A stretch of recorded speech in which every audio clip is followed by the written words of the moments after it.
put headphones in or something? I can't put headphones in my CD player. Well, my cassette player won't play loud enough. You could always try to switch the tapes. I guess.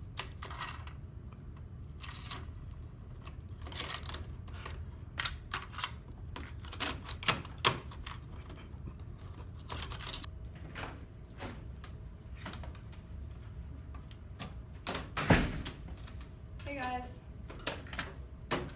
Hey. What are those? It's my CD player, but I can't use earphones with it. Cassette player, but my tapes always get ruined.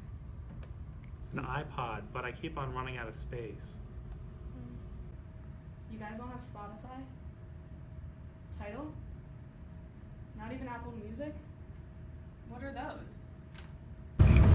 Alright, I'll explain. Streaming is defined as delivering content, usually audio and video, to computers and mobile devices over the internet. It's not easy to specify the first ever music streaming service. Napster was the first huge streaming service which launched in 1999. Looking back, that allowed peer-to-peer music sharing. However, the service unleashed piracy on the record business, which forced the company to shut down after 2 years. Other streaming services then began to appear, such as Pandora Radio in 2005 and SoundCloud in 2007. In 2011, Spotify launched in the US and was the first Napster-like music streaming service to succeed. After the launch, piracy decreased in the US, and although the company wasn't turning much of a profit, they were still hopeful that a way to capitalize the service would appear.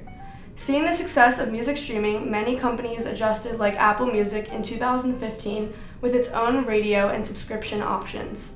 YouTube launched its own YouTube Music app in 2016, and Amazon now offers Amazon Prime Music into the history of streaming. How do all these services work? There are 3 main models of music streaming. The first is the ad-supported product like Pandora, which is the internet's biggest online radio service. It pays royalties that are mostly determined by the US government. The second model is on-demand or paid subscription services like Apple Beats Music.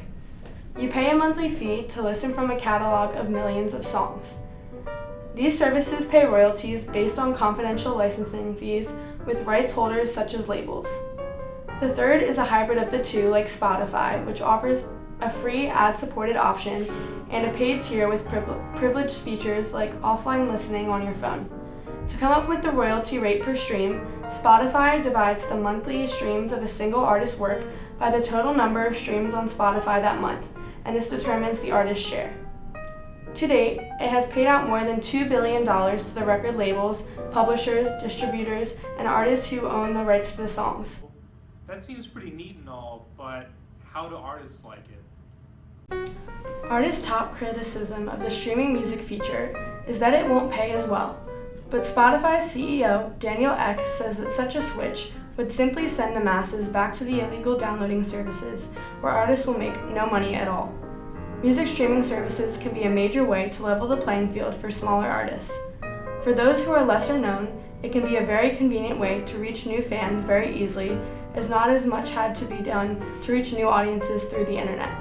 Musicians now rather make money through merchandise, tours, sponsorships, and ads that their music is in. Since streaming allows artists to reach much larger audiences than they could have without it, streaming increases the amount of opportunity to sell merchandise or be picked up by a sponsor, which in the end creates more revenue for artists. Another perk of streaming is that it can tell artists where they'll probably pack venues. Sites like Pandora can show artists and where they are top in the cities that listen to them most. These places can be where they get less radio play as well. So tickets and expensive VIP passes often sell extremely fast and often sell out. All of these factors serve to level the playing fields for smaller artists. So, what's the future of music streaming? Today, there are now 87.5 million people who are currently paying for subscribed versions of streaming sites worldwide, and at least 200 million listeners using the freemium versions of these platforms. In the United States, revenue from streaming grew by 57% to $1.6 billion. This revenue accounts for half of the money made in the United States by the music industry as a whole. In fact, due to the rampant piracy of artist music since the introduction of the internet, streaming has practically saved the business. Wow, that's pretty cool. I'm gonna download it right now. Me too. Me three. You know what? I'm pretty hungry after explaining all that, so do you guys want to go grab some food? Yeah. Yeah, sure. same. Seems really good though. It is pretty good. I really like it.